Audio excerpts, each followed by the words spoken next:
welcome to the New Uppsala podcast. This is another week.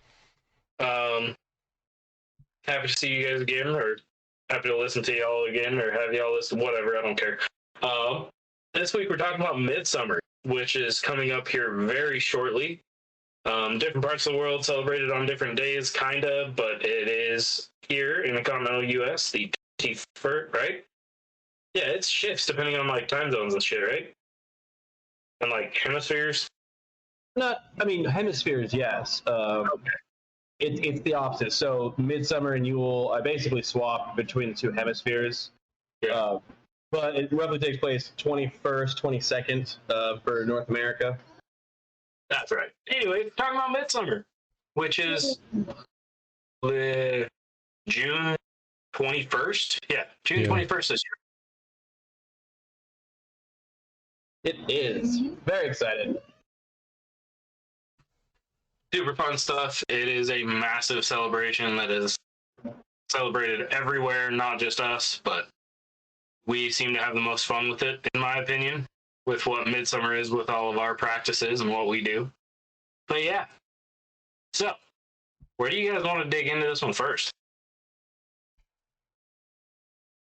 I meant to do some research on like the history of Midsummer, but that got forgotten. There's a lot of history of Midsummer, but there's also not a lot of history. Most of the history is what's been taking place after Crusades or whatever else, and it's been adapted or adopted and kind of transformed into what a lot of things are nowadays. It's ultimately, in my opinion, the way I see it is celebrating the longest day of the year. Much how Yule is the shortest day and the longest night, the opposite with Midsummer. So I like to take advantage of that day, which is the longest day of the year. Early morning as soon as possible, as soon as the sun rises, Hel Sol, Hel Suna, do the whole thing and dedicate the day to them of just pure games. Like just being outside, entertaining yourselves, entertaining others, being a part of the longest day of the year and spending it, having the most fun you can in that time. And that's what I kind of see it as. It's like it's basically like the heathen day off, and it's like a vacation. Like you kick it. Now that's for the common heathens. For gothar, it's very stressful. It's very time consuming. There's a lot of work to do, but it can still be fun. Mostly due to me. Whatever. Me, not me, alcohol. So. Yes. It's like a requirement for gothar. Saying. If you want to make it through it, can't. That's something that we shouldn't say. As leaders, because one of our students does not drink. Yeah, we have many heathens that'll be there that will not be drinking, so it happens every year. So it's not the case, but they still play all the fun games and almost have an advantage over those that are drinking in excess. Which again, we do try and reiterate during the beginning of it, the middle, and the end, and just during the have-a-ball of not overreaching, not over drinking, nothing to an excess, and all things having, limits to it. All things in moderation. It's often a jump rope of moderation and excess, but it works out. I don't know. There's a lot of games we play. We can talk about all we want with history and whatever else. That's all I do is celebrate it as much as I can, as loud as I can, as long as I can, because it's the only day I get to do it. So I like to play a lot of different games on it. When we have gatherings of multiple heathens especially, maybe different kindreds, it's really fun to set up friendly competitions, have little prizes, rewards, or just have bragging rights afterwards. It's always a fun time to do. We could talk about a few games that we know of, just, we'll say in our culture, but really like just what we like to play during long days or at Midsummer if you played games before on those days. What that kind of takes place. There's a lot of like heathen or whatever pagan-based games that a lot of people don't attribute to that nowadays. So we can kind of go around Rob if we'd like and see what is one of your favorite games to play outdoors during Midsummer? Which can include cards and boards and all that stuff. It's just mainly taking place outdoors regardless. Yeah.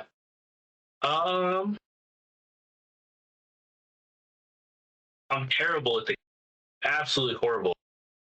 But Mumbly Bag. I don't think I've ever played. Oof, you will.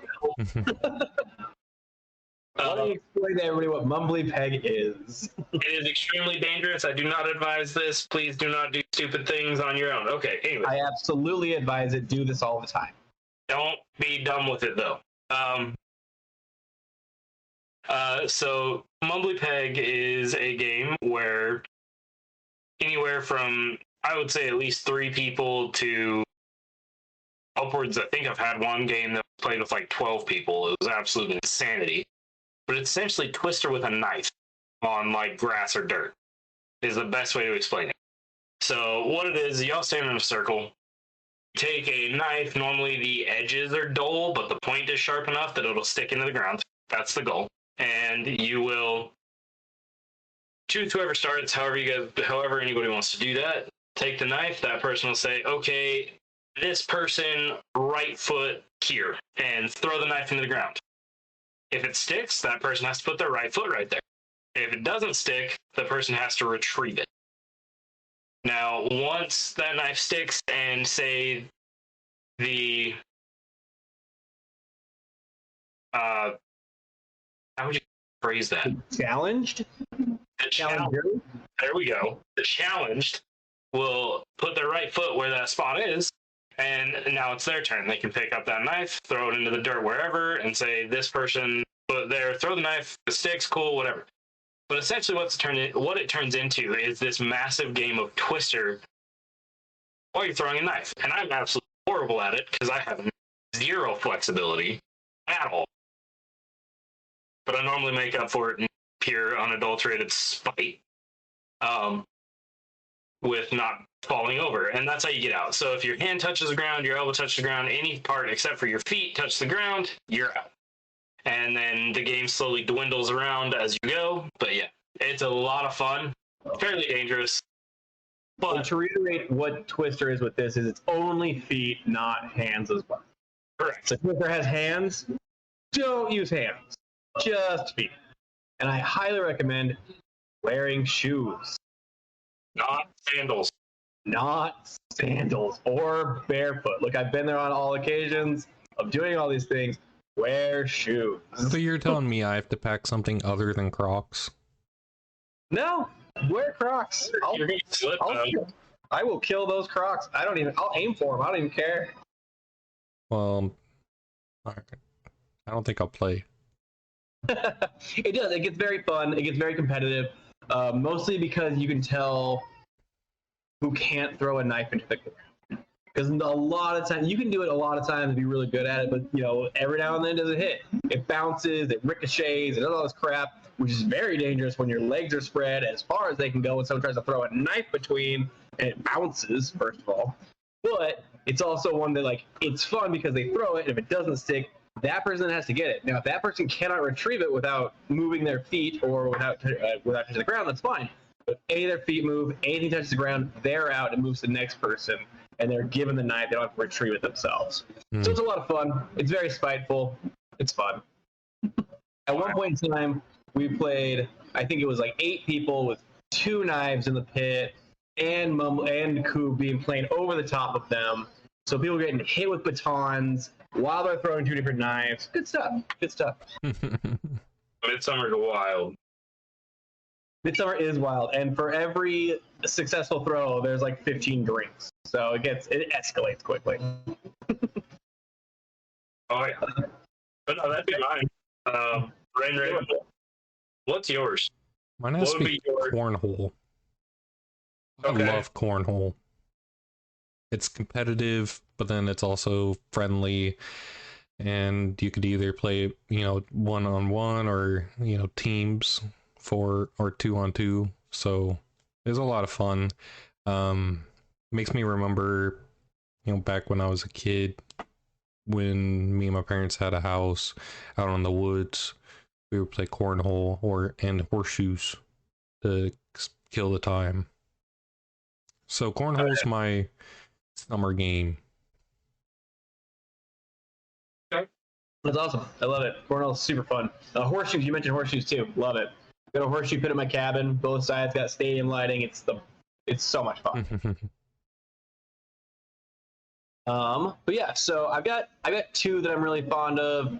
I'm gonna go out and just say Coob, for simplicity's sake. Coob is, it's kind of hard to explain without showing it. So it's a national sport. It's actually a global sport, but it's a national sport as well. There's national teams. It's actually a whole big deal. It's KUBB for Coob. And essentially, you line up pawns and a king in the middle of a field where you're equal distance apart, right? Much like horseshoes, but like you're going for the same horse or the same ring. And so, or the same ring or pole. And so the idea is you get 5 batons, or whatever you want to call them, but they're batons. You have 9, I don't know if it's 9 or 10, I can't remember off the top of my head. So you line up all your cubes, they're like, I don't know, less than a foot tall, maybe like 8 to 10 inches, I don't know. And they're made of wood traditionally, well not traditionally, but they're made of wood a lot of times, but there's a lot of different things they're made of. And they sit in a line, like straight across the line, or in the middle of the field, and there's one in the middle of the king. Very tall, has like a crown-esque model on top. And the idea is each team takes turns to throw the baton underhand, can't do any overhand, underhand, and tries to take as many cubes as possible. The cubes being the little square guys, or rectangle guys. Really long to explain, so I'm going to try and keep it short. So if they get knocked over, the other team...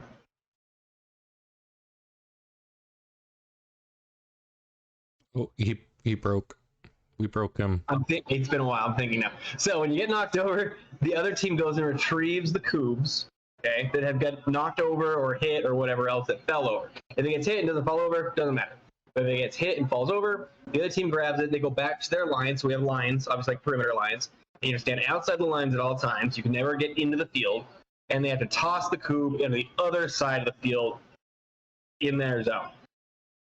Now what happens from there is the other team then sets it up like directly where it sits. They don't get to move it around. It sits there. They just sit it upright. That's all they do. Now when the other team goes, they have to kill or hit the field cubes, like all the cubes that they threw over already, before they can get the ones on the line. So the idea is to get as many cubes as you can down to make them have to go for the other ones before they can go for that line. Now I've only seen it a few times. My brother did it once. He hit every cube down and the king in one round, and it was possibly cool. There's all sorts of taxes to it. It's a very friendly game. There's actually the national rules and the global rules and all that crap actually state that you can't like talk smack, which we ignore, but like it's like against the rules, like disrespect, be manipulative, like yell, like all this stuff. So it's a very respectful game, but like at the same time, like you just scream at each other the whole time. Like batons are flying at each other's shins. Like you're a long ways away, but those things go. So it's a very kind of complicated game. I'll have to put up some sort of link or something on here that we can get for Cube. We'll post pictures, but it's very fun. I quite enjoy it. No, the shit talking Cube is vital to the game. So I don't know any other. No. Screw the rules. We have our own rules. We're heathens. That's what we do. Yeah, no. The shit talk is mandatory. It has to happen, or you will lose. I guarantee it. Just don't make yourself look like an idiot. You shit talk and then don't hit anything, because then you just look dumb. And yeah. Yes. It's a lot of fun. And then, yeah, there's a lot of different rules in it. If they don't hit any field cubes down, now that team, when it's their turn, can step up to the furthest field cube on their team and still hit that same line. It's a whole thing. It's very long and drawn out. I played with my brother initially the first time, and it can be a game that lasts 5 minutes or 6 hours. Like, it is grueling if you are neither of you are dexterity or have any dexterity whatsoever.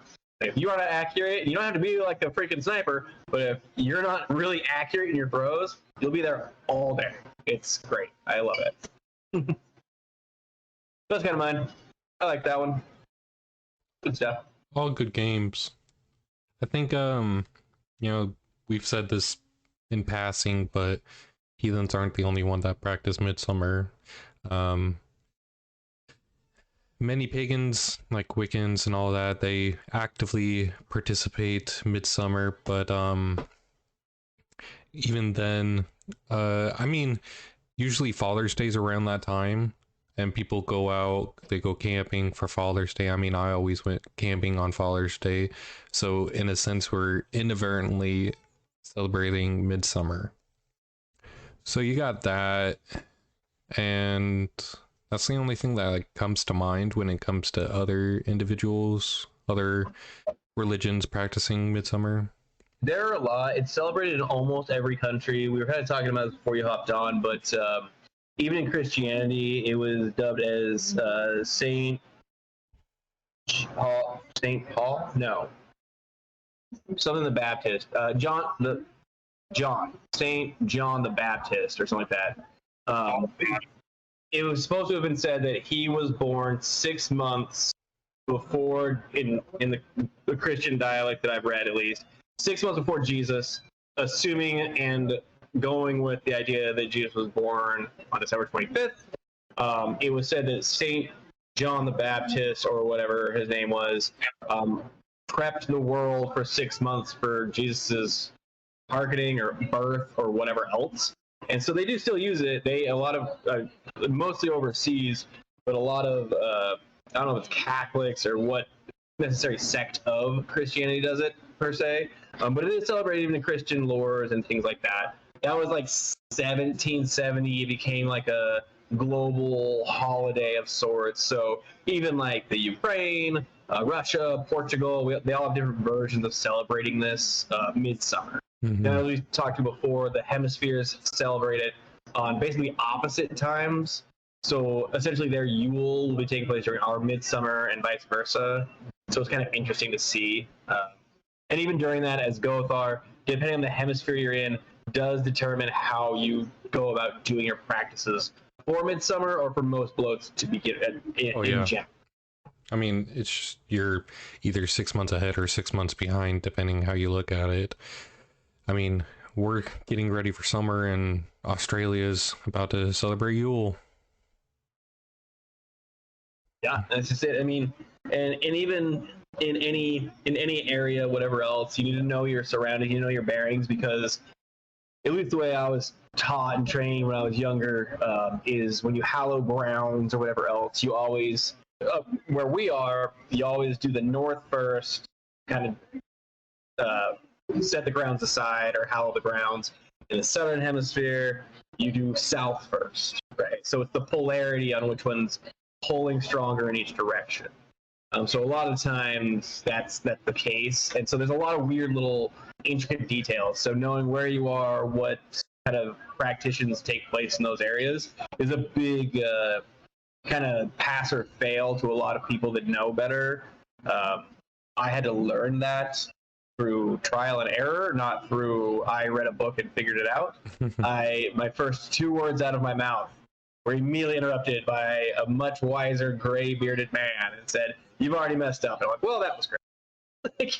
So, like, first 2 words. And so he taught me. It was great, but very different practices depending on where you are in the world, even directional. So it's kind of crazy. But Midsummer's awesome.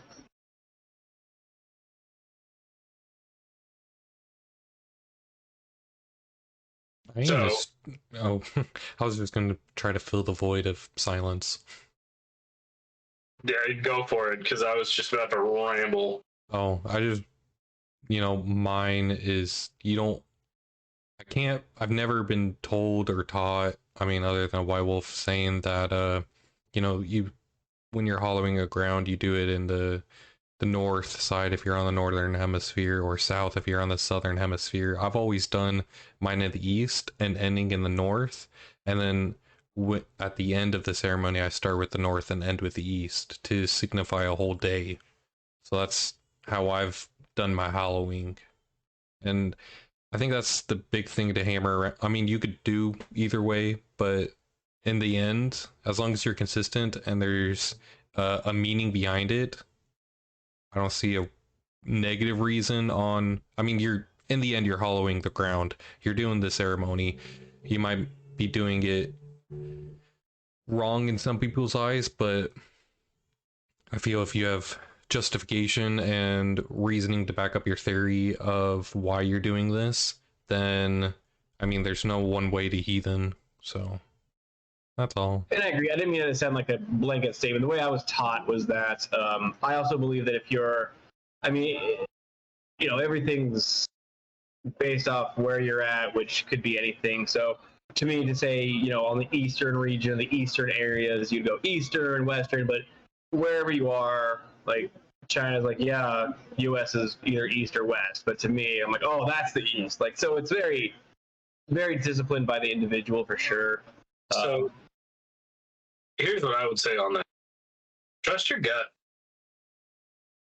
If you get the inkling feeling or this little nudge to start in a different place than you normally would, go for it. The worst thing that happens is you mess it up and you learn from it. Like, so I normally start in my standard thing. That's the way that I learn to do stuff. I don't think the direction came across the mic. Where do you start with? I start with the north. So that's just my standard thing. But when I was on the other side of the planet, I started in a different direction because that's the way that I felt like I needed to. And I don't even know that it was actually one of the 4 cardinal directions. I just started in a point and grew this. I just went around. Like, you know what? Southwest-ish. It's like, I don't know. Pretty much. Now, obviously, there's not do's and don'ts, but there's suggestions that I like to follow that I normally do. But in reality, if you're like, I got to do this and I got to do it now, and I don't know which direction is which, full send. You'll figure it out. There's not a right or wrong to that. There's just standard practices that a lot of people use, and it changes depending on the person. Wait, hold on. Let me get my compass out so I can go and start directly at 0 and not 1, because then that would mess up the whole thing.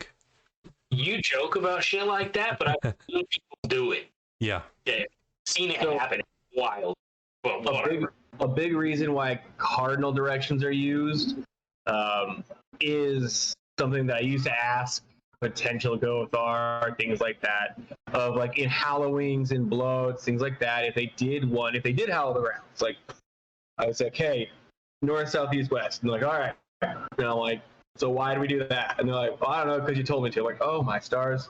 And so initially it's to pay tribute to the dwarves that are holding up the skull, right? It's to basically thank them, hallow the grounds, let them know that they don't need to cover and protect the grounds that you're on, and then at the end of it, you have to be able to dismiss it as well. But initially, or the way I was brought up on it, is you can start anywhere. You can do south, west, east, who gives a shit. But you're hitting the 4 cardinal directions for the dwarves that have chosen and been holding the sky for us.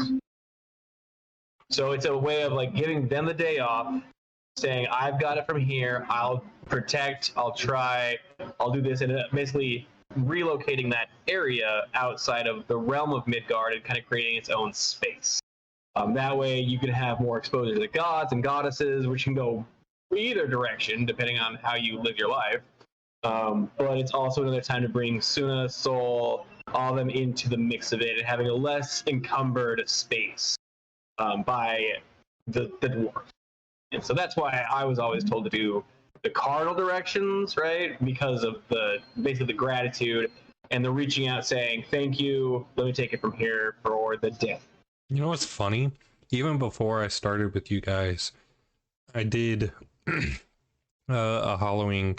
I want to say I did like a simple bloat at my house, and I instinctively did it the 4 cardinal directions. Because, like, alright, I know the dwarves, they hold up the sky. But then there's also, like, land wights, and I want to pay respect to them. So I'm going to pay respect to both of them by saying thank you, and, I got it from here. You don't need to watch over it. You can enjoy your time being here celebrating while I do all the heavy lifting. That's how I see it. Yeah, and again, that was your instinct picking up on Carl the Director, just doing that. Like, it's not a requirement, but it's somehow like instinctive reaction to do these things. Mm-hmm. I was gonna say that's wild. It's like I said, trust your instincts. Like a minute and a half ago. Yeah. No, it's a thing, and it really doesn't matter. But we do that stuff. Midsummer, almost every bloat. There's certain exceptions to that, like if it's already a hallowed space and it's been maintained as such. Like Wyville talks about his cabin all the time. That cabin has already been hallowed and set aside for these practices. Now we'll go up there and we'll reaffirm it or reinforce that hallowing, if you will, every time we're up there. But it's already been done. So in certain circumstances, you won't see, or if you're doing it, you can set that space aside for that exact purpose. And you don't have to do it every time. I encourage you to do it every time, regardless of. But yeah, no, there's certain times where that's not a thing. There's certain times where it definitely is. Like if I'm on a public campground somewhere and I've never been there before, absolutely, I'm doing it. But if it's a place that I've been to several times or my own home, for instance, nah, I'm good. I got that part. I mean, I see it as like you're just, you're empowering it more. You're giving more of your life energy to be like, all right, yeah, I haven't been here for a little bit, but this is still something that needs to be done. It's like the same thing like with every other job. You go to work for some days and then you go on vacation for 2 weeks. You're like, shit, I don't know how to do anything anymore. So you're essentially telling the bind runes, the cardinal directions, like, all right, it's time to get back to work. You're no more vacation. That's how I see it. And it's just, I mean, you brought up a point of doing the hollowing, the reinforcing of the barrier and everything. It doesn't have to be done every single time, but when you're in a new place, absolutely, because it is in a sacred space. But if you're renewing it, I see it as you do it, but not as intense. It's like hitting the wake-up call. It is 100%, and you all have phrased it expertly on what it is, what it takes place, when you leave, when you come back, things like that. I was going to interject, and then I kind of thought my own words through, and so I didn't talk. But basically, I was like, okay, in my opinion, like realistically, just thinking logically, you should re-hallow a ground anytime you dismiss it, essentially, right? So you don't hallow grounds and just run away and just leave it there. That's fucked up. That's like saying, hey, I got it from here, dwarves, let's remove this section from the realm, and then leaving it in Ganuga Gap, assuming it'll be just fine. That is a terrible plan. You should always bring it back. You should always close. If you make a ring, you should close the ring, reopen, whatever you want to call it. So I was going to say, yeah, anytime you like close it, you should reaffirm, you should redo it. But realistically, as you say with my cabin, I don't shut that shit down, essentially. But every time I go up there, I do I'll just say re-blood it, because that's kind of the phrase that gets passed around with it. I reactivate, re-blood, re-whatever it. Now, there's another thing that has to do with this. With every bloat I do, and I try and enforce it as much as possible, not always possible to do, but as sternly as possible, is making sure, not just one, but any Oathsworn Gothar have to escort anybody on or out of that circle, out of that realm, out of that area that we've hallowed. People don't just go willy-nilly back and forth. Now, they can leave, come back as many times as they want to do. I don't care. That's not a thing. You're not trapped there. But to have a spiritual guide or leader walk you through there and then walk people back in. Anytime anybody shows up to my cabin, they stop at the bottom of the drive on the lane, go down there, meet them, we walk them up, we take them into ourselves to basically act as the doorman for what we're doing. If we just let it open to anything, what's the point of hallowing, right? And there's been times where people are not allowed on my property, like just straight up.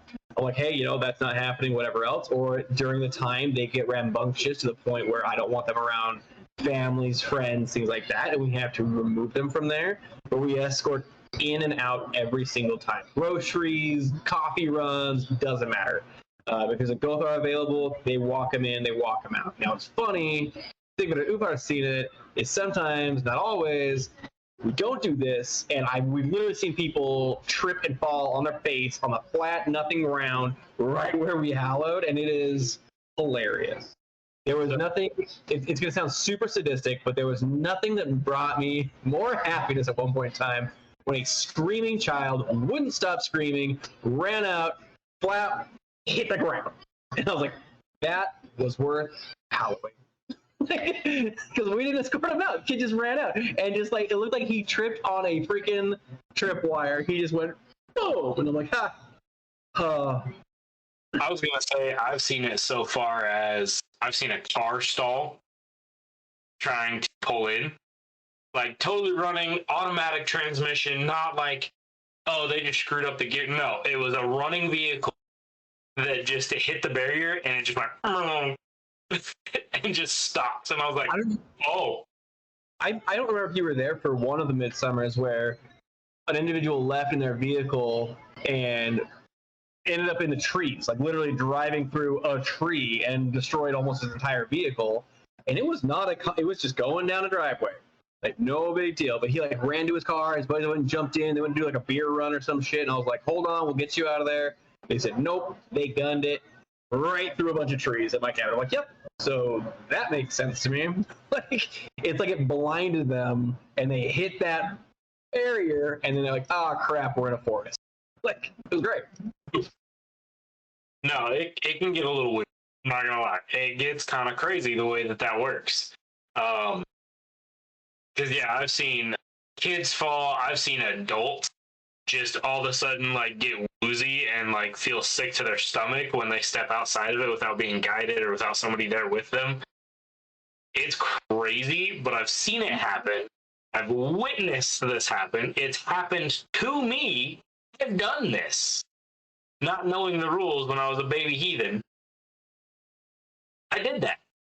I walked out of a circle, not fucking knowing the rules of things, and I went, oh shit. You ever... It's like standing up when you've been drinking, like when you're just drinking on your couch or something like that. A really good example, actually. Good, and you stand up, and it's not like the fucking anemia or whatever, the iron deficiency. It's like all of a sudden you're drunk as shit, and you just can't see straight. That's what it felt like. I walked out of the circle, and I was like, whoa, whoa, whoa, whoa. And I like backed up a few steps, and it went away, and I was like, when you go, I could use another beer, you stand up, you go, I do not need another beer. And you sit back down slowly. I'm good. Yeah, so it's happened to me. So I will vouch for that 100% of the time. It's wild. I understand it, but I don't understand it, if that makes sense. It's one of those laws of nature things, or magic, if you will, that it just happens, and there's not really a good explanation for it. I mean, it's essentially realm travel. Yeah. If you boil it down, it's realm travel. Because you're leaving, essentially leaving Midgard and going to, it's hard to say, like, where it would be. Like, in essence, it would be Ganundagap, like an island in Ganundagap. That's how I could see it, like, logically. But when I was in Korea, I was part of a couple circles that we used the east as the bridge. And I was like, okay, how can I do this, as a heathen? And I did my best to be like, hey, people want to be able to leave at will. Hey, Heimdall, can you, watch over and, help us out during that? And, it's not practical to see it that way. It's not the best way, but trying to appease different paths while still trying to practice as a heathen. And when I say different paths, I mean like other pagans, Wiccans, Druids, Celtics, and all that, because they don't necessarily believe/worship. They acknowledge that there is other gods, but they might not worship. I mean, same with us. But in the end, they don't see it as that's the Bifrost. Yeah, and to that point, this is where you see a lot of different but very similar beliefs doing like smudgings, things like that. Essentially, it's to cleanse the area in whatever manner you see fit. It could be crystals, could be smudging, could be all sorts of stuff. Could be salt perimeters, like the whole nine. You can do whatever it takes. Now, this doesn't happen every time. If you don't hollow the grounds, obviously you're not, doing all these crazy things. Something else you kind of brought up was saying Heimdall. and other gods and goddesses that we recognize to help us on our journey during these times. Now, the very common thing to do is to use Mjolnir, or an effigy of Thor's hammer, to hallow the ground. Now, this is a little bit different in multiple cases, right? So to hallow the grounds, you're essentially using Thor's hammer to say, Thor, protect us as the guardian of Midgard. We want this to be a safe space to keep out the Jotuns, to keep out the evil, the whatever, the negative mindset, to protect us. I think unwanted would be more applicable. Unwanted or uninvited guests. Yeah. Now, this isn't always the case because he is the protector of Midgard. The way I enact or react and treat Midsummer itself is I'm not there to celebrate it on Earth. I'm there to celebrate it with Suna and Sol, right? So I use basically the Mjolnir aspect, or the Thor's hallowing, not as a protection inward, but basically stakes like a tent, right? So it doesn't fly off into Gnugga. It's the anchor base. Now, I'm not asking Thor to hallow and watch these grounds, because essentially if I say, hey, we're leaving Midgard, I can't ask Thor to guard that. He is guarding Midgard. So now I have to be the one to enact and enable myself to be aware of who, what, when, where, how, why with anything, right? So I'm trying to take on myself to what the dwarves do, what Thor does, and obviously not to that scale, but in the simplest terms of saying, I am now in charge of these people, of these folk. Now that could be me reaching out to Heimdall, who sees every realm and everything. It could be Loki for some people that can access the world tree through different avenues. It could be the dwarves themselves that they keep in their, in their thoughts or whatever else.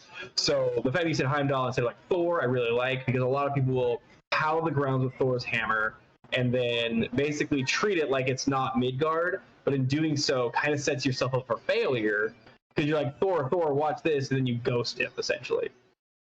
So if we do the hallowings, if we use a Mjolnir, I use those as tie-downs, so that when I bring that circle back, I use those anchor points of Mjolnir to re-solidify us and reassure that Thor is essentially coming back to us, and we are being welcomed back to Midgard.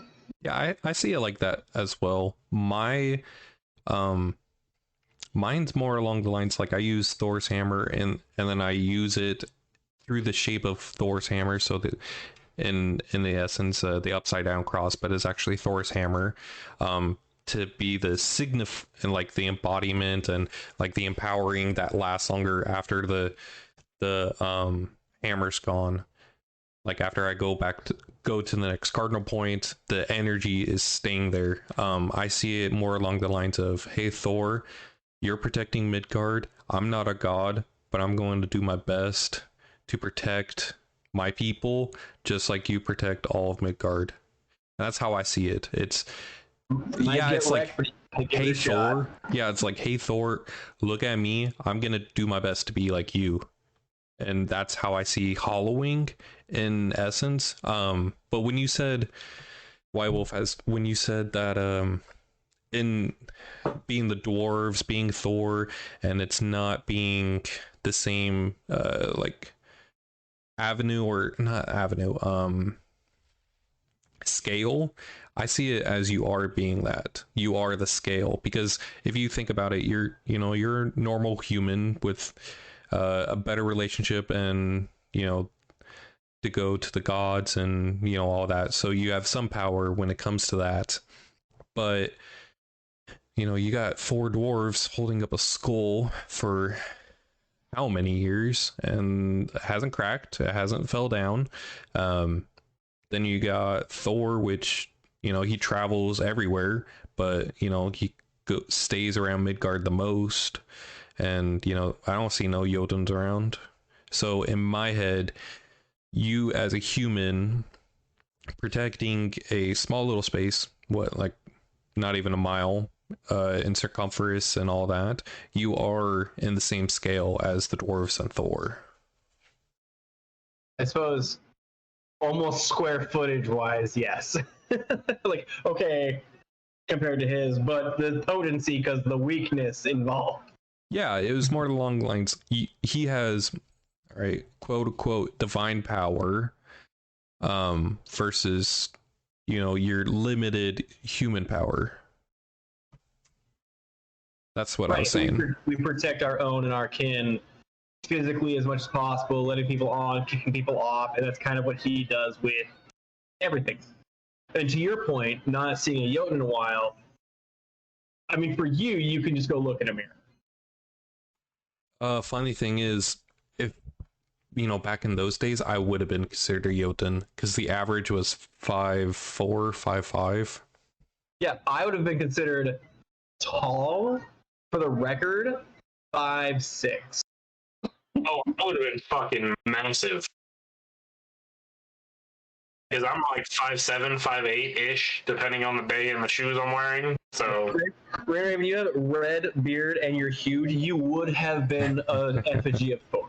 Like when you hit that ground in North, people are like, "Oh shit, he's here."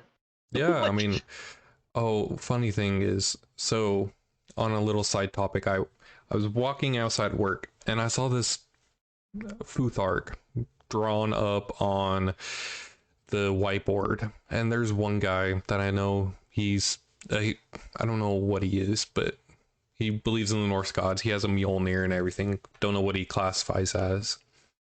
So I was like reading it. I'm like, okay, it's not Elder Futhark, it's not Younger Futhark. What other one is it? And I just went up and asked him. He's like, yeah, it's Anglo-Saxon Futhark. I was intrigued. That was my day. Just wait till you see Short Twig. That makes me want to jump in front of traffic. Well, my thing was like, all right, I see Fehu and Lagus with wings. Oh boy, please, I don't want to see an Othala with wings. Yeah, like a little Trogdor Lagus. Yeah, I was like, I don't want to have to talk to the boss and be like, hey, so there's this evidence that this guy's he thinks whites are superior. I didn't want to have that conversation. Yeah, I didn't want to have that conversation, so. No. And it's always good to ask before act. Yeah. That would have been bad. Another side topic, if you guys don't mind, because as we were talking, I kind of thought about this. So, Norse paganism, when we hollow a circle, it's normally fairly small. But the Druidic people, they will take, way back when, in history, they would take entire forests. We have evidence of that with like Sherwood Forest and the Robin Hood legends. We have stuff like that where it was considered a haunted forest of some kind, but in reality, when you dig through their lore and stuff like that, it was just that a druid ran the forest. We see stuff like that in Lord of the Rings with Radagast, the green wizard, if you will, or brown wizard, or whatever. I want to say he's green. Whatever. Radagast, whatever.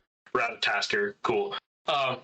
So I'm curious if you could, and I want your guys' opinions on it. Say someone owned a large piece of property, like super large piece of property, and a lot of it's wooded, and you wanted to give the land whites a sacred space of their own.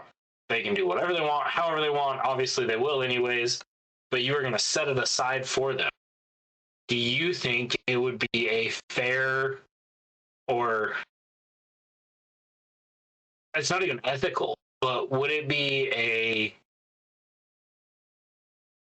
decent idea to set those wooded areas aside for them and set up those markers on the 4 cardinal directions, or however you want to do it, for the land white or for something else or something like that? I'm curious as to your guys' opinions, because it was just a thought that flashed through my head. And if there's any druids out there that listen to our shit, please reach out to me, because I would love to talk to y'all about this kind of stuff. I'm genuinely curious. I just don't know much about your stuff. I know druid circles are super tight-knit, and they don't like to talk to other people, but I would be very curious as to have these conversations with somebody from a different culture and ideology. So, but yeah, what are your guys' opinions on that?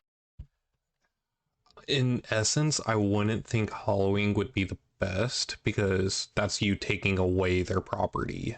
And in the land-wise perspective, they already have set boundaries of what they justify as their property, their powers. I think having an area untouched would satisfy, like, be like, you know, if you got a creek with some woods and you're like, all right, this, I don't know, whatever square footage, whatever it is, be like, all right, we don't go there. And people will be like, why? And I'm like, oh, it's, you know, it's to give them a safe space away from humans. Because, you know, humans, fucking horrible creatures. So sometimes people just want to fight the urge to go through the fairy gate. Fight the urge. But like, I'll go through the fairy gate every fucking time. And quiet, you're talking about humans like we're lesser than you. I don't hear. I'm a human. I'm just a big human. We're not lesser. We're just not as knowledgeable, which means we're not as prepared. So would that make me a demigod? No, you're just a Yoda. Oh, okay. Well, anyways, that's how I see it. I went hollow because it's, you know, you're taking the land away, and they already have set boundaries. I would go along the lines of don't go in the area, leave offerings.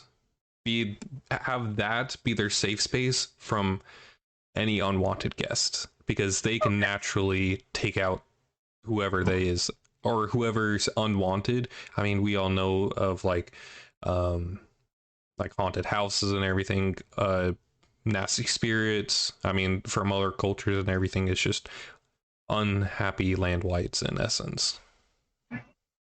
So I really enjoy this because I stepped away for just a moment. When I was a step away, I heard Upa say something. It triggered all these like array of thoughts in my mind of exactly that. And like I wasn't even in the room, and I was like, okay, Halloween. I was going to bring this up as a topic of conversation for the three of us.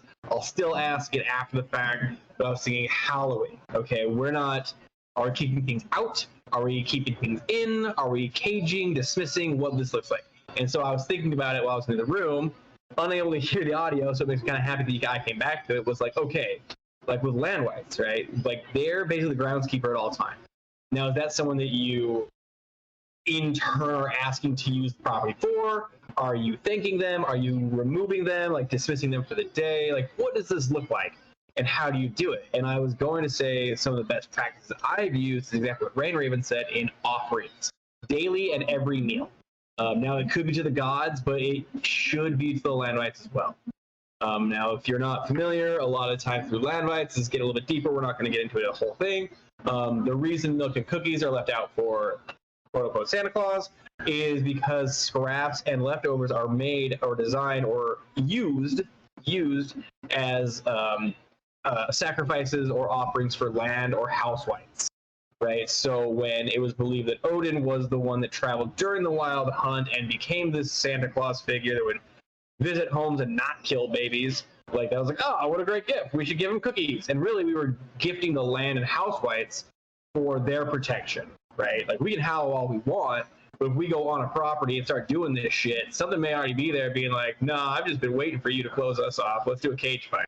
So it's very important to me to not overstep, not say, this is my grounds now, this is this. So the question I was going to ask to all of us is, if you've done it before, what are the best practices you use, one for Halloween and two for maintaining the grounds if for an extended period of time? And it kind of already gave it away with a lot of what we already talked about, but I really love that you brought up land wights with Sigrid and Rain Raven brought up offerings. Like those are the two main components. Now, there's very specific things you can do, don't have to do, completely on you.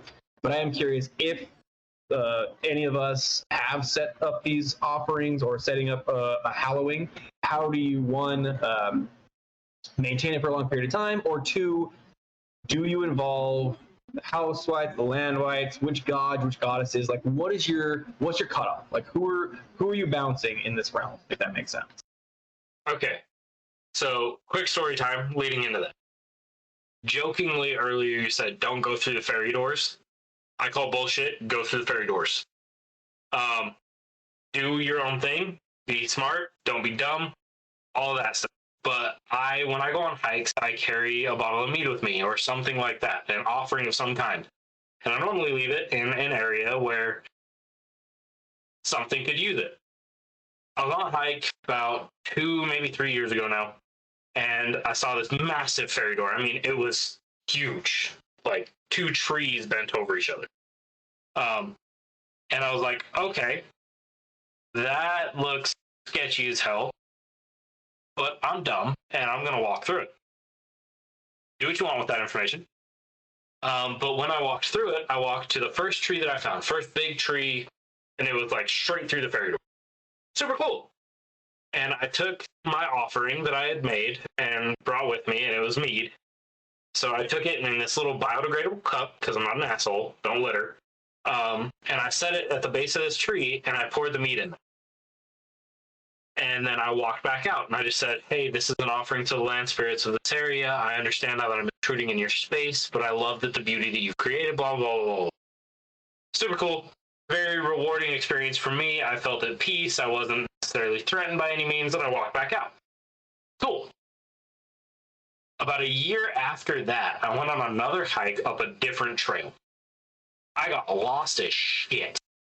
I failed my land nav course hardcore. I was fucking gone, dude. I was in the dark. I had no idea where I was. And I was like, okay. I'm sitting there. I was like, I know these mountains. I know I'm in the same general area that I've been before. And I just kind of sat down and I was like, all right, I need help. I've made offerings here before, and I'm asking you to guide me out. And all of a sudden, I was like looking around, and I went, go that way. So I took off in that direction, started walking. As I was walking, I ended up at that exact same tree with the cup that was like biodegrading, and there were ants eating it and shit like that, whatever. It's cool. But I ended up at that same tree and went, holy shit. I needed help. I made an offering a year ago, and I ended up at the same tree. How and why? So when you go to those places, when you're out in nature, when you're out doing, make those offerings. Specifically as a Gothi, part of the Gothi oath, bearing secrets right now, is to keep frith with the spirits of the land and the spirits of forest, and keep frith with the people, which is another topic we can get into. But I took that part of that oath very, very much so to heart, as with the rest of the oath, obviously. But that part hit me a little different. So I decided I was gonna go through the fairy door. I wasn't gonna be afraid, but I was gonna be respectful of everyone. So tread carefully in unknown spaces and understand that you might get clapped for it. It's possible. But if you go in there with the intent of making peace, of keeping frith, of enjoying a space that has been set aside for them, of making offerings, of giving gifts and receiving them in return, by all means. But then, as White Wolf was talking a minute ago, I remembered once upon a time, a while back, I had an experience where another Gothi, not an Oathsworn Gothi, but someone who was acting as a Gothi and performing a ritual. They asked me if they could do it. I said, sure, don't care, cool, do your thing. So they were doing it. And they set aside the space. But I kept getting this feeling like I was literally in a cage match. Whatever you want to call it, from spiritual pressure to emotional to your gut feeling to your sixth sense, whatever it is. I felt like I was having to battle. And that's when I walked up to him, and I wasn't really paying attention to what he was doing when he set aside the space. He just kind of said, this is mine. And for now, this is mine. Everything else gets. As soon as I understood that, I was like, you're going to go break the circle right the fuck now, because I'm not fighting this thing. Whatever it is, whatever spirit this is, whatever essence, whatever energy, I'm not going to fight it for. Because it's coming at me as an Oathsworn Gothi. I ain't doing it. So he went and broke that circle, and immediately that spirit disappeared. So White Wolf makes a very solid point in, if you don't make those accommodations, if you don't see the things that are already there, if you're not accepting of the things that already live there, whether it's the squirrel up in the tree, or the ants under the ground, or the trees themselves. You have to make those accommodations. You have to, or else it could go bad for you. But yeah, little side topic. Sorry. Cool. It's a little bit more turnabout. So you've been a photo. I know you just went off, so I can start with Rain Raven if you want. In your experience, what you've done, for those that are listening that want to do this, want to try this, what are your best practices for hallowing the grounds? And then after we do this kind of round robin, we're going to do best practice for maintaining. So hallowing, what has been in your experience, whether it's ad lib in an airport or full sanction in a forest, what's been like your most effective, whether or not be like physically or spiritually effective methods to hallowing a ground? So I just want to start off with, I always start off with a offering to land whites because it's their property. I'm asking and essentially giving a gift for them allowing me to be there to use it as a sacred space. Okay. Then into hallowing a space, most of the time it's just I carry my hammer Thor that I have on me, and I go around to each cardinal directions. I say the name of the dwarf. I say, I appreciate your time and dedication, your selflessness to hold up my sky. Let me take some weight off your shoulders. I will pay homage to you after, so I can I'm gonna pay homage to you after the event, because then I'm going to fully know in the full extent of what you go through day in and day out. I mean, if it's only 15 minutes to 2 days or whatever, I will know what the dwarves they go through. So that's, I go to all 4 cardinal directions. I have my hammer, and I hate saying this, but bless it with Thor's protection.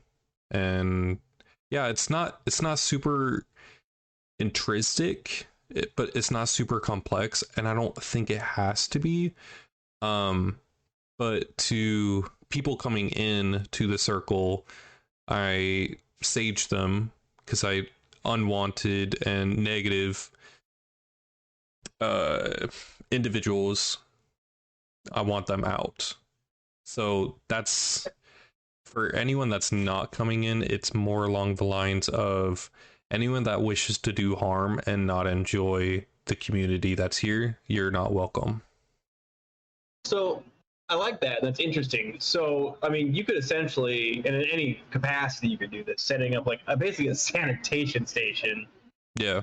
Through smudging or burning or whatever else, to say, okay, welcome in, stand over there, like TSA scanning you. Yeah. But like trying to get rid of that. That's interesting. I like that, actually. Yeah, it's something I picked up when, I was in Korea, and it was mainly a Wiccan circle. But, I enjoy it and it helps my practice, so yoink, I'm gonna steal it. It sounds very Wiccan, but I meditate like a Buddhist, so there you go. Nice. So you mentioned giving or thanking the landwights. Yeah. Earlier you mentioned sacrifices or meals, whatever else. What, do you just, I mean, outright just verbally thanking is enough, in my opinion. Like if you're acknowledging, if you're helping, if you're trying, again, if the premise, if your thoughts and intentions are there, I think that is enough. You can always go higher, you can always go more grand, but realistically, when it comes down to it, acknowledgement is just as powerful as gifting. So when you do that, are you giving something? Are you simply stating facts? Like what does that look like with landwights? It depends on the situation, depending on the severity of the bloat, how ritually taxing it's going to take on the land. That's how I judge the offering I give. Now, if it's a simple, full moon, it's not that It's not that big of a deal. It ain't equinox, but it's just a normal. Hey, I made it a whole nother month, and I've survived a whole moon. Say thank you, and I'm still here. I'll see you next month. I'll see you tomorrow. I'll pay homage, or I'll thank you again in a month, or whenever it's needed. But like I said, it's on the what I'm going to be doing judges what I'm going to offer. Makes sense. You're gauging the sacrifice or I mean, it's like to the act. Like you for Midsummer, I want to say it's like, you would hollow it for 2 days if you're going to stay there for 2 days. That's a long ass time versus 15 minutes. So that offering, I mean, in the same, it's gift for a gift. So if you're giving me a piece of your land, your property, your prowess, for 2 whole days, I'm going to give you a bomb ass gift. Yeah, and for the record, that is basically what Midsummer comes down to. If it's one location based or whatever else, I've done it on my property for 5 days ish straight of one hallowing and a continuation of that for 5 days. I'll tell you, I have never slept more than after that last day. And not even because I drank, not because of all that stuff. I was just exhausted. Which you did. Like, holy crap! Like Thor does this all the time. Okay, I get it now. Right. Now, don't get me wrong. You do drink and all that, but it's the spiritual, emotional exhaustion that you feel after. The effort put forward, right? It's like, okay, and this is not a good thing. Don't quote me on this, even though it sounds like a quote, because I really want to say it out loud because it came to my mind. It's like saying a farmer with soft hands and no calluses is not a great farmer. It's saying a gothar after Midsummer that isn't tired maybe didn't do his part. Like, but I say that as growing up on a farm, and I use stuff on my boots that takes care of my boots really well, and it softens my hands. So genuinely, I have soft hands because of chemicals I deal with. And so I literally shake my neighbor's hands at the co-op, and they like look at me, and I'm like, I swear I farm. I'm sorry. I swear I actually take care of my land. Your hands say otherwise. I didn't go tits up this year. I'm sorry. I love it. So you're going to thought for you, how you grad initially, whether it's your home or in the middle of the woods or wherever you're at work, whatever you're doing. What are your best practices in initially hallowing, right? So not just not maintaining, but setting it up. What does that look like for you? So go ahead. Here's all right. Y'all ready for the chaos element? Oh boy! That's my job with this. With the whole within the school, I do a lot of the magic studies and stuff like that. If I'm gonna be there for 15 minutes, like Rain Raven was talking about, if it's a 15-minute thing, I don't hallow anything. I won't. It is not my place to take and set aside that area. To me, It doesn't make sense. The most hallowing you do is hello, and that's it. Now, I will say thank you for letting me use this space. I thank you for all of that. But I won't hallow anything. If it's I would say if it's any less than an hour, I won't do it. Because I am an intruder in their property. I am an intruder in their world. I'm leaving a gift. And the common phrase that you'll hear a lot of gothar say, or at least that I have heard a lot of gothar say, is from the gods to the earth to us, from us to the earth to the god. I can honestly say I don't know where that came from, but it resonated with me, so I use it. In the process of that, it is given to the land. When it says from us to the earth, we are giving it back to the land. When it goes in the opposite direction, gods to the earth, it's coming from the gods to the earth and then back to us. It is this revolving cycle. So they're always included in every offering I do, regardless of how hallowed that space is. So when it comes down to it, I don't hallow a lot. I would rather see the genuine repercussion or reward from doing so in certain spaces. Now, if it is going to be for some time, say it's a Midsummer or a Yule celebration, and we're there for days, yes, I will set aside that space. I have moved away from the hammer hallowing that we've heard mentioned, and instead moved to more towards a runic hallowing, if you. I still use my hammer in the process of this, but it is not a hammer hallowing. I'm not drawing the sign of the hammer. I'm not doing it. I will use runic, and this is purely because that's the emblem that I have, and that's who I can reach out to easiest here on Midgard. In my very humble opinion, that's the easiest reach out for protection that I have. If it was Gungnir, cool. If it's a different rune, cool. But oftentimes when I do hallowing, I will draw runic symbols instead of the hammer in the 4 cardinal direction. And those runic symbols are entirely dependent on the purpose of the ritual. For Midsummer, it's a lot of Soelu or Kenaz, or the summer months of warmth and heat and light and growth. I use Berkano. I've used different runes for stuff like that. During the winter, it's similar but slightly different. More of an Onzus or Algis or those kind of runes that I've used. Do this at your own discretion. Study your runes. Know your runes. Do not jump down this rabbit hole if you're not prepared to do so. Caveat to that, fucking go for it, bud. Fuck around and find out. Have a blast. Now. That's the wolf in you talking right there. It absolutely is. That's why I have the name I have. But so that's my normal thing is I moved away from the hammer hallowing just because I felt it. No, I just moved away from it. I don't think I had a reason. I think I just shifted mindsets somewhere along the lines and it just changed. That's just my personal thing. Now, would you, if you feel the inkling to do a hammer hollowing, would you do it or no? Due to... Yeah. Okay. If I'm drawn to it, if that's something where it's like, okay, this is simpler, this is something, and I don't mean simpler as in, you get what I'm saying? Yeah, it's more along the lines of, hey, I feel like I should do a hammer instead of a runic. Absolutely. If that's something, I've done that in other people's, where runic magic isn't necessarily necessary. I've done hammer howlings in other people's homes. I've done rituals for them or protection rituals or stuff like that. I've done hammer howling. However, that seems to be getting more rare in my recent practice. It's been mostly runes for a while. But yeah.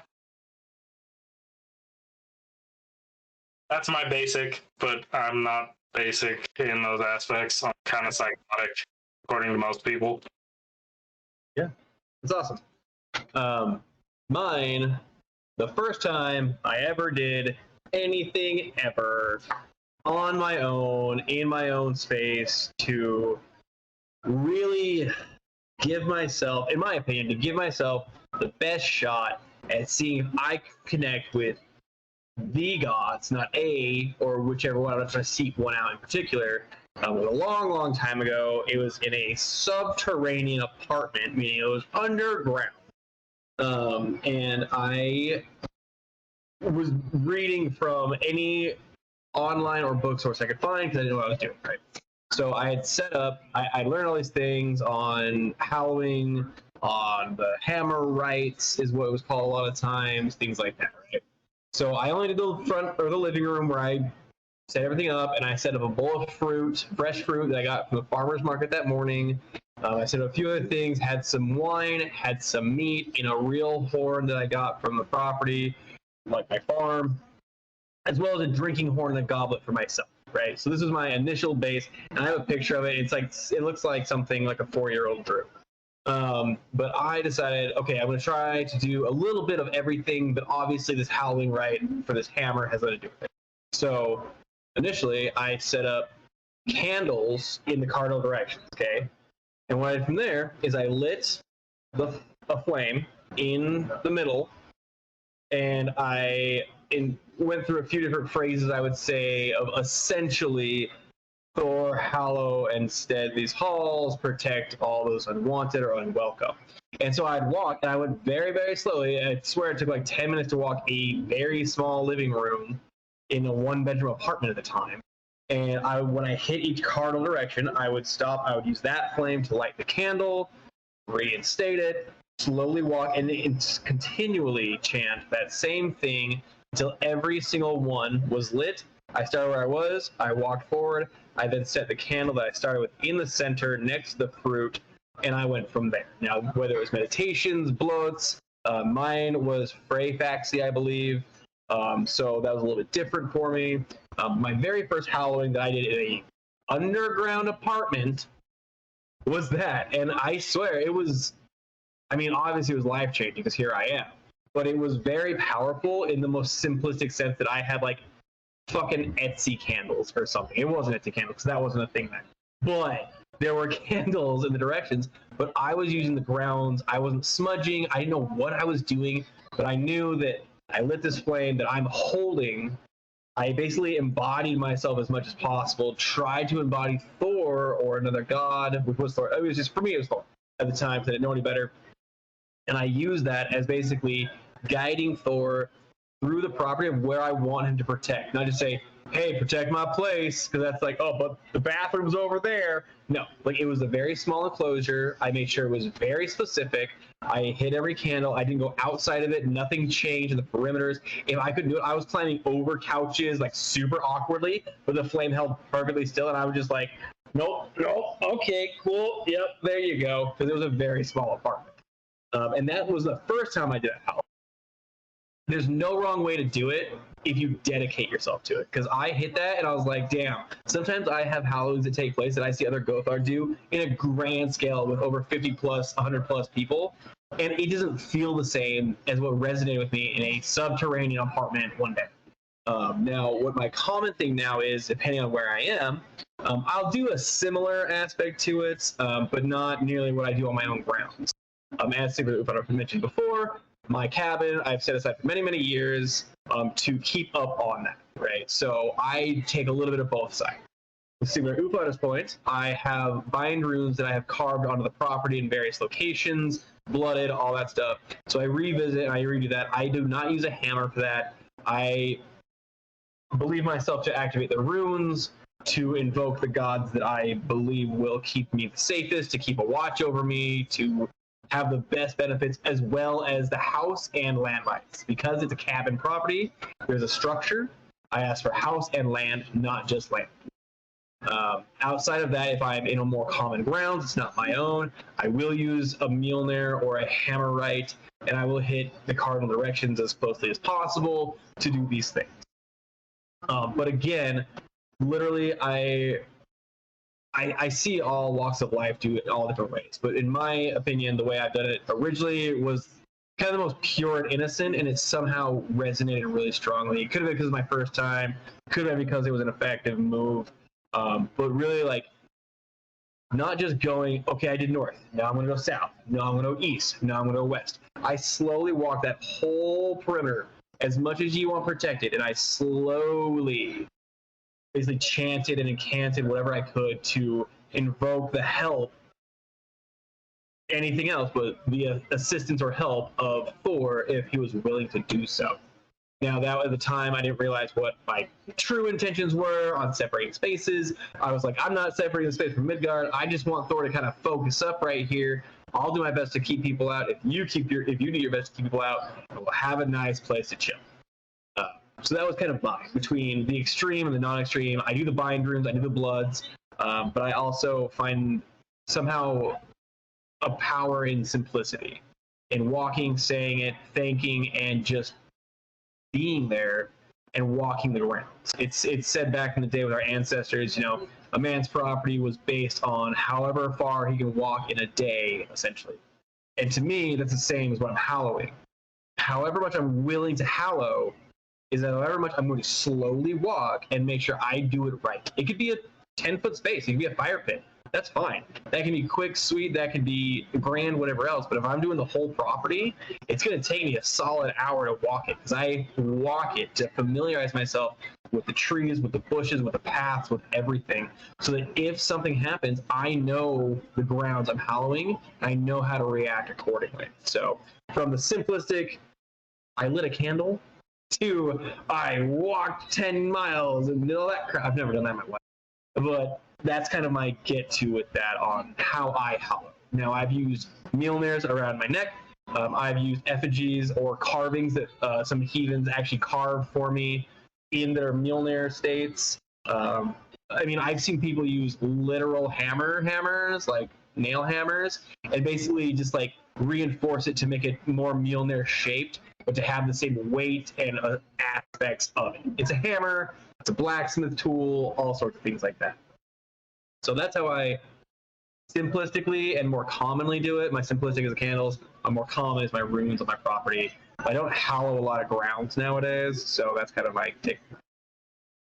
So I want to preface something that White Wolf has brought up a couple of times now. When we say blooded, that means a few fucking things. That's one option. But it is a touchy subject for a lot of people. It is a very powerful magic, being your life essence being used 100%. However, it is often not necessary for the cause. Now, if you're going to be crazy and do crazy shit, do your thing. No, don't do it. I'm going to tell you right now, don't do it. Urge you to use caution. You'll hear me say that a lot. Whenever it comes to magic, I am very cautious, especially with people that are just beginning down that path and trying to learn things. Be careful, because you're literally in a fuck around and find out realm in a lot of cases there. And if you fuck it up, you're going to find out. There's not another option. Yes. You should strive to learn properly, not extremely. Yes. Don't do what I do, is essentially what I'm saying. Because I do that a lot. Don't do that. It hurts. It destroys you mentally.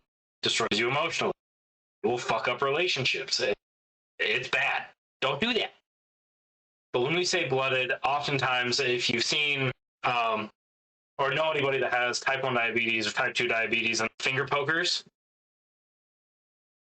that's the best way that I found to do it under certain circumstances. Now, as Rain Raven jokingly put his hand up and that whole thing, sure. For audio listeners, I come my hand with my other hand. Yeah. That's what I was gesturing. That's an option. Normally not necessary, especially in today's world. But there is the option of blooding things. But use caution. It is a very potent magic, and a gift given is a gift received, and all that nonsense. It's reciprocity of gifts. Gift given is given back in equal. Be careful. Right. And so for me, a lot of times, blood, however you want to say it, means blood, right? It means sacrifice. It means these things. That's kind of what it translates to directly. Now, when we say blood nowadays, like, oh, I'm going to do a blow. It's like you're going to go sacrifice somebody. You might. You shouldn't. But you might. But blood overall means sacrifice or to give. So when I say to blood something, yes, it could mean from A to Z. But in my opinion, when I say I'm gonna blood this rune, I'm gonna do this and this, a lot of time blooding is activating, right? That could be mead, that could be spittle, that could be a hug.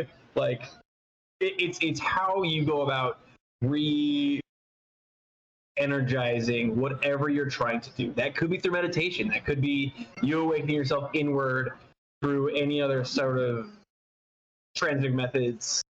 My first word is thought is edibles, but like blooding is essentially activating, it's sacrificing, it's giving, it's receiving, it's to this point, giving and receiving, it's active.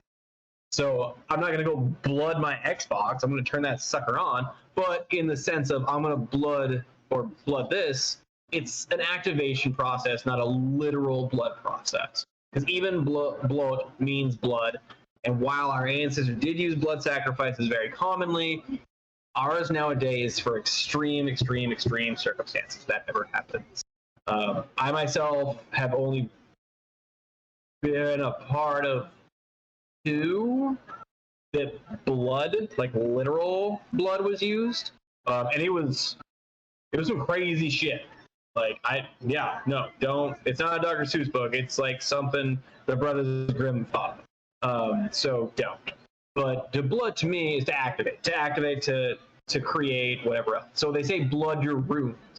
Now that could be mean literal. There's a lot of discussions about this, but it's basically activating your runes through a certain methodology, not just one. And another little piece of that, where we brought up the ancestors using blood rituals and that kind of thing, where the traditional word blood came from, or blooded, or those kind of things. Back then, they didn't have fucking Walmart or HEB or grocery stores. If crops failed, they died. There wasn't the risk was enough that was messy. I will never discount blood magic. It is a very potent tool, but it also comes at a cost. And in today's world, we just don't have shit. Unless you're life or death, you don't really have a good reason for it. You really don't. I'm sorry. It's weird. I would, yeah. Which brings up a whole nother debate topic of a lot of different, but that was the reason, was they were life and death. That is why they offered animals, they offered people, the 9 of 9 rituals, and all of those. It was life or death. It was either crops succeed or we die. So way on tangent, still on subject. We're all over the place with this. Let's talk food and or things we give for Midsummer. Okay. Right? I can start if Raven doesn't have an example or can't think of one right now. Do you want me to go, Raven? Okay, cool. So we'll talk givings, offerings, floodings, whatever you want to call it to kick it off, right? So this isn't the Halloween. This is the Midsummer part. Now, hypothetically, you've taken any of these a billion awful ideas to hallow the grounds we've given you, and now you're sitting there in a hallowed ground, bunch of heathens staring at you in the face, saying, "Okay, now what?" And you're like, "This is as far as I got." So, a way to sacrifice, to give, to pay homage to, and to respect, all at the same time, traditionally for me, is a barbecue. Right? I'm cooking steak, I'm cooking chicken, I'm cooking hamburgers. I don't care. I will slave away at that grill because it makes me happier than a pig in shit. Right? I love it. It's great. But that's my example or my aspect of saying, okay, how do we now we're not maintaining the hallowing. Okay. So when we hallow the grounds, we're now inside these grounds. What are we doing to sacrifice, give, pay homage to, whatever else? During these games, we're hailing the gods nonstop. We're not just talking shit and drinking. There are specific methods. We're still doing little symbols. We're still doing meditation practices. We're doing all these things inside of these grounds. But we're still having this very interactive lifestyle and spiritual essence inside the hallowed grounds. So for me, a very big part of it is it's more than games, and I'm obsessed with games. I'm obsessed with games. But to me, more important than having games is having a fed, I'm going to say it, and I don't want to say it, a fed congregation, a fed amount of people that are there, right? If I have guests there, they better know anything on my property is available to them if they need it. So I'm feeding them, I make sure they have drinks, whether it's water, alcohol, I don't care. I'm introducing them to my family or whoever it is. I'm giving a guided tour of the property. I want them to feel as at home as possible and as peaceful as possible so they don't feel in any way restricted or stuck. So during and after the Halloween, during the time of that happening, during Midsummer, I never stop to make sure my guests aren't fat as pigs and happy as fuck. Like, if someone's not happy, I will fix it. Whether that's some jungle juice shit we mixed in a got and we're doing flip cup over, or if it's we're having a conversation and I'm pulling root, or they're hungry and I feed them chicken or a fruit roll up. Kids come up all the time. We get kids all the time at my Midsummer. It's like Chuck E. Cheese for heathen. I just want to scream, but we make sure there's like for example, a very specific example, an exact example is my cabin has a TV with a VHS player. Okay, there's no cell phone service. We have an 8-track player, an ATV, a single TV, not an ATV, and a VHS. I have Road to El Dorado. I have there's like 4 videos that I have there, and that's it. And they're VHS cassettes, right? But I make sure I have some kids stuff. I have like Open Season. I have stuff like Lord of the Rings or whatever else. But I make sure there's stuff for kids to be entertained with. I'm not there just to appease the heathens that are willing to listen and hail the gods and do these things. I'm there to make sure everyone has a comfortable environment and they're being maintained as individuals and families, not just as heathens. So there's always candy or fruit roll-ups or rolls or whatever the parents want them to have. There's always access to the inside. I'm never like, don't go in the cabin. That's my place. Like, screw that noise. Like, your kid's getting wild now. We've got beds upstairs. We've got a TV that I can at least put a cartoon on. Like, it's just as important to maintain the individual aspects of hunger, necessities, thirst, whatever else, or even family dynamic, as it is to maintain the grounds of spiritual essence. Because you can have the most hallowed ground ever, but when you got a kid screaming his head off and 2 kids starting to punch each other, there's no frith there. So, way off subject.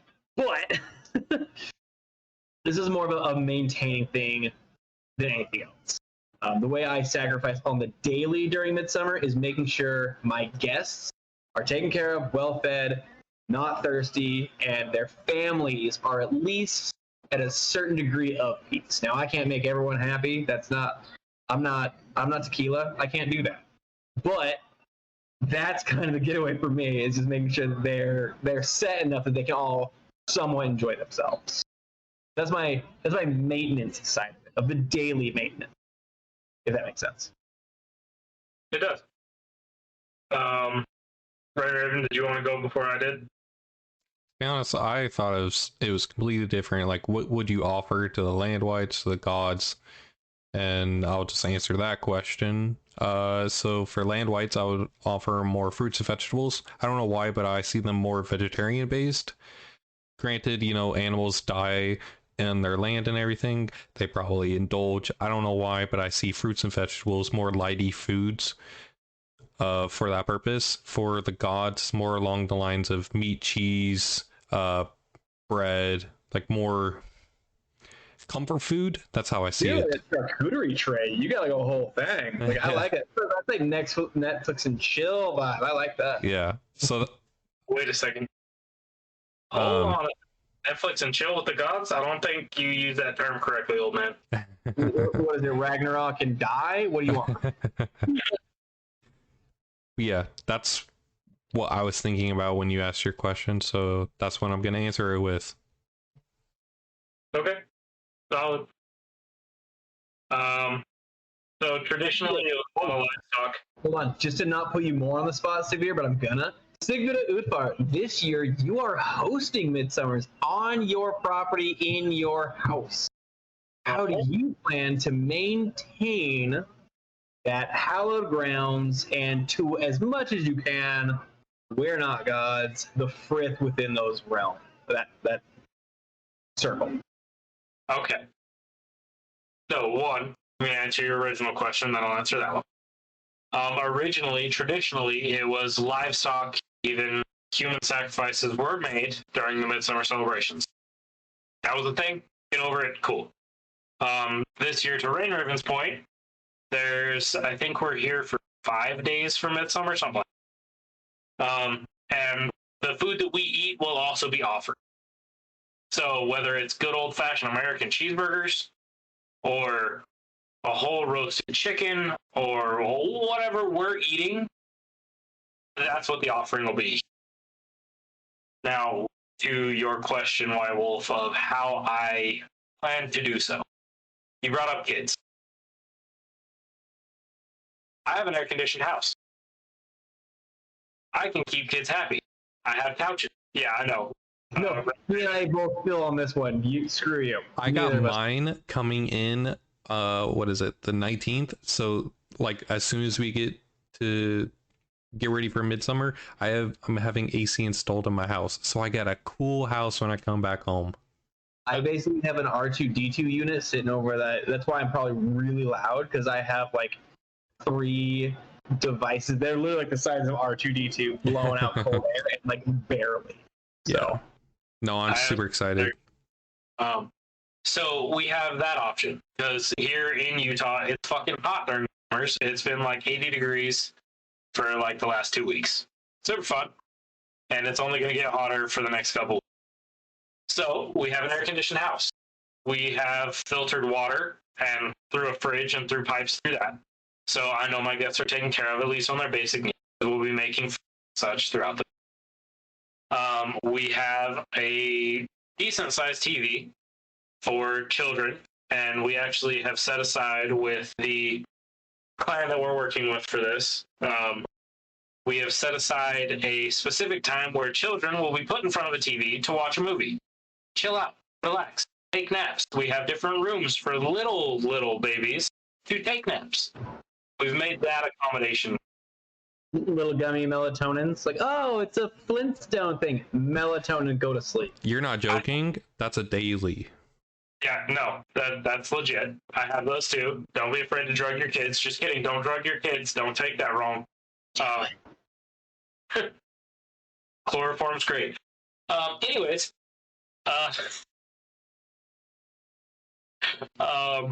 don't listen to anything I say when shit like that.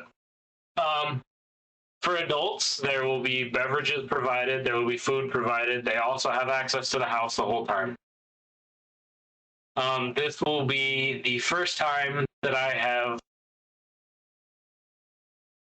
set aside the property for pagan practice for a larger community. For my household, I've done it. Absolutely, that was like number one, first thing we did when we moved in. But for a larger community to be set aside for Midsummer, for these practices, this will be the first time I do it. I'm still working on how exactly I'm doing that in the different directions and how I want that done, because I want them at least semi-permanently there. So yeah, that's a thing. But in reality, my goal this Midsummer is to, one, keep people comfortable. Because over the last couple of Midsummers, I don't know if you guys can hear it, I sound like I'm fucking sick, but that's actually just seasonal allergies that are kicking my ass.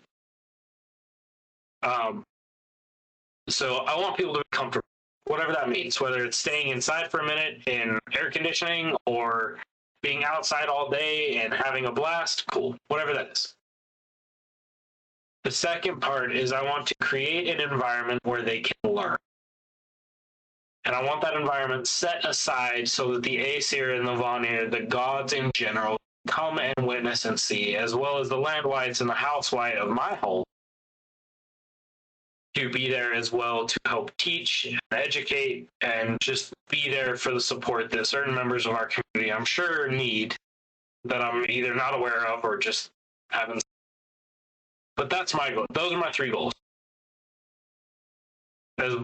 So inviting the land whites, the gods into the home, the house white, all of those. Ensuring that children are comfortable and taken care of, and ensuring that I create an environment where people are able to learn. Those are my 3 biggest things. Good. Very cool. A lot of the questions I'm asking is very deliberate for those that are at home listening or whatever else, maybe haven't done these before. It may not be Midsummer for them. They may be listening to this in the middle of February. Who knows? But I'm trying to get very simple and yet step-by-step questions so that they can build their own effort, their own Halloween, their own 2-day ritual, even if it's just them. Like, I'm trying to get a basis on a consensus of how they can go about doing that, if that makes sense. Yeah. So as we're nearing the end, like the last couple minutes, I would like each of us to name One or two gods. We don't have to tell them why, but one or two gods that we would worship during Midsummer, and the listeners can figure out why we do it to those specific gods. I will start, and my biggest one is Freyr, then Frigg, then Freya, and Nord. You said two, motherfucker. Huh? You said two. All right. Fuck. You said two? I think you said like three. I said four, actually. Like I said, all right, we're gonna do two, and then I just named four.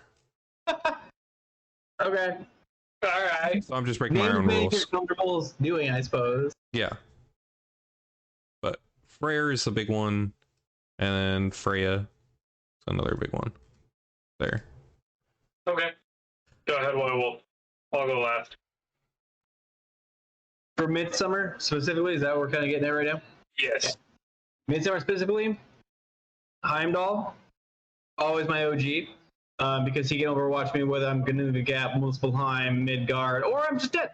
And then Suna, nothing really with Soul. Nope, other way around. Soul, I do this all the time. Soul, being the sun. What the whole reason we're there is to celebrate the longest day of the year. To celebrate Soul's passing. And honestly, during Midsummer, I do Mani. Right. I try and do it the night before. I'll do it before sunrise. I will do that as well. I will do the brother aspect for the sister or the god for the goddess. And thanking him and his rotation, protection. He's basically saying, hey man, good job, clock out, we've got this. This year alone, I was kind of fiddling around over here, which goes bright and dark, whatever else. The day we're celebrating, it has 15 hours and 2 minutes of sunlight that day.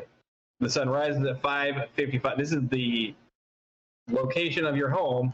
5:55 a.m. at sunrise until 8:57 p.m. is sunset, roughly, might be a little bit later. It's 15 hours and 2 minutes of sun. So I celebrate the goddess of the sun that drives the chariot, all that fun, for that sense. So that's kind of my bag with it. And then the moon, I think, should be equally a part of the celebration at the beginning and the end, basically calling it together and dismissing the rest of the end of the day. So those are my big ones. Heimdall is kind of my go-to because his observation of all the realms. It doesn't matter where I set my hallowing, he is always able to see it. So that's why I do that. Okay. So you took two of mine. I will say Suna is definitely one that I reach out to during this time. The other one that I normally reach out to is Monty, but you covered that one.